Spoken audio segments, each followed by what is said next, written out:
Hello everyone, welcome back to my channel. আমি অপর্ণা। আজ আপনাদের সামনে একটা রেসিপি নিয়ে এসেছি, সেটি হলো পাঁচমিশালি আম তেল রেসিপি। এই রেসিপিটি সম্পূর্ণ আমার মায়ের হাতের একটা রেসিপি। এর জন্য বেশি উপকরণের প্রয়োজন হয় না, অল্প উপকরণের রেসিপিটি তৈরি করা হয় এবং এই রেসিপিটি তৈরি করা হয়েছিল গত বছর। আপনারা হয়তো ভাববেন এই রেসিপিটি এখন কেন শেয়ার করছে, এখন তো আমের সময় নয়। তো ঠিকই, এটা গত বছরের রেসিপি, আপনাদেরকে শেয়ার করা হয়নি। তো ফোন ঘাঁটতে ঘাঁটতে দেখি রেসিপিটি থেকে গেছে, তো আপনাদের সঙ্গে শেয়ার না করেও পারলাম না।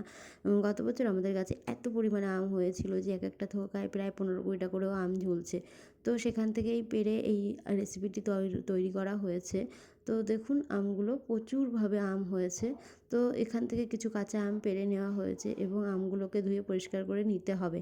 এবার সেই আমগুলোকে ছুলে তার মধ্যে খোসা ছাড়িয়ে এবার আবার পরিষ্কার জল দিয়ে ভালো করে ধুয়ে নিতে হবে। পরিষ্কার জল দিয়ে ভালো করে ধুয়ে নিতে হবে, কারণ গায়ে থেকে কষটা বেরিয়ে যায়।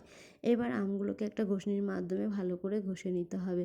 ভালো করে ঘষা হয়ে গেলে এবার আমের গায়ে যে রসটা আছে, মানে সেই রসটাকে চিপে চিপে বার করে নিতে হবে।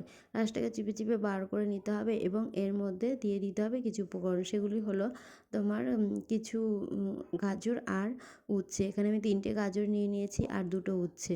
তো গাজরগুলোও সেম আম যেভাবে ঘষে নেওয়া হয়েছিল, গাজরগুলোকেও সেম ওইভাবে ঘষে তার রস বার করে এর মধ্যে দিয়ে দিতে হবে। আর উচ্ছেগুলোকে কেটে বিচি ফেলে দিয়ে পাতলা পাতলা করে স্লাইস করে এর মধ্যে দিয়ে দিতে হবে। আর দিয়ে দিতে হবে লবণ। যতটা আম নেবেন সেই অনুযায়ী লবণ দিয়ে দিতে হবে, একটু বেশি দেবে লবণ। আর দিয়ে দিতে হবে হলুদ। এখানে হলুদ পরিমাণ অনুযায়ী হলুদ দিয়ে দিতে হবে।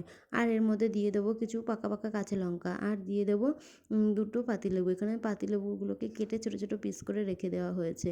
এবার এই সব উপকরণগুলোকে ভালো করে মেখে নিতে হবে। ভালো করে মেখে একটা থালার মধ্যে বিছিয়ে তারপরে টানা রৌদ্রে দিয়ে দিতে হবে। দেখুন, ভালো করে মেখে একটা থালার উপরে বেছানো হয়ে গেছে। এবার এটাকে আমি একদিনের জন্য ছাদের উপর টানা রোদ খাওয়ানোর জন্য রেখে দিয়েছি। তো একদিনই রোদে দিতে হবে, আর বেশি দিন দেওয়া যাবে না। একদিনেই যতটা শুকিয়ে যাবে। তো এখানে পাতলা পাতলা করে দেওয়া হয়েছে, তো তার জন্য একদিনই রোদটা দিলেই মানে ঠিক হয়ে যাবে। তো দেখুন, এখানে রৌদ্রে দিয়ে এই আমটাকে কেমন করে শুকিয়ে নিয়েছি, ঠিক এরকম অবস্থায় চলে আসবে। এরকমভাবে থাকবে, মানে বেশি শুকানো যাবে না। একদিন রোদ খেয়ে যা শুকাবে সেরকমই। তারপরে এই আমের সঙ্গে আমি দিয়ে দিয়েছিলাম কিছু কালো সর্ষে। কালো সর্ষেটাকে রোদে দিয়েছি যেহেতু এটাকে একটু গরম করতে হবে। তো এটা রোদে দিয়েই করতে হবে যাতে একটু গরম হয়ে যায় আর এর গায়ে থেকে খোসাটা ছাড়ানো যায়। তো এটা গরম গরম অবস্থায় দেখুন একটা শিলনোড়ার উপরে হালকা হাতে এটাকে একটু ঘষে নিতে হবে যাতে এর খোসাটা বেরিয়ে যায়। তো এইভাবে হালকা হাতে ঘষে নিয়ে এবার এটাকে একটা ছাঁকনির সাহায্যে ছেঁকে নিতে হবে। তো এই উপরের কালো অংশটা, মানে খোসাটা বেরিয়ে যাবে আর নিচে সাদা অংশটা থেকে যাবে। তো এইভাবে আমি খোসাটা বার করে নিয়েছি। দেখুন সুন্দরভাবে এভাবে ছেঁকে আমি খোসাটাকে বার করে নিয়েছি। খোসা ফেলে দিয়ে মানে শাঁসটাকে বার করে নিয়েছি। এবার একটা কাচের পাত্রকে ভালো করে ধুয়ে পরিষ্কার করে রোদ খাইয়ে নিতে হবে। এবার এর মধ্যে যে আমগুলো শুকিয়ে রেখেছিলাম সেগুলোর মধ্যে দিয়ে দিতে হবে।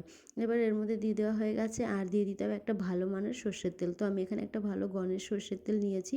এই সর্ষের তেলটা 1 কিলো ছিল, পুরোটাই লেগে গেছে। তো এখানে বড় বয়ামে পুরো ভরে গেছে আর ছোটো বয়ামে অল্প আছে। তো এই 1 কিলো সর্ষের তেলটা পুরোটা এর মধ্যে দিয়ে দিয়েছি।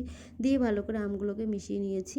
এবার এর মধ্যে দিয়ে দেবো যে সর্ষেটাকে বার করে রেখেছিলাম সেই সর্ষেটা। বড় বয়ামে যেহেতু বেশি আছে তাই জন্য 2 চামচ দেবো, বেশি দেওয়া যাবে না।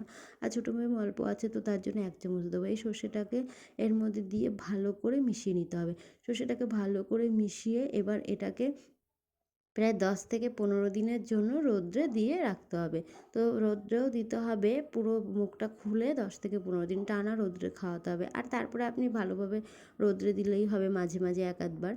তো এইভাবে মানে রৌদ্রে দিয়ে দিতে হবে আর এটাকে নেড়ে নেড়ে দিতে হবে। দেখুন, এই যে আমি ছাদে রৌদ্রে দিয়ে দিয়েছি আর ভালো করে নেড়ে নেড়ে দিতে হবে। তারপরে তৈরি হয়ে যাবে এই যে পাঁচমিশালি আম তেল। রেসিপিটি খেতে দুর্দান্ত হয়। আপনাদের একবার বাড়িতে বানিয়ে খেয়ে দেখুন, সত্যি দারুণ খেতে হয় আর দেখতেও দেখুন কতটা সুন্দর হয়েছে।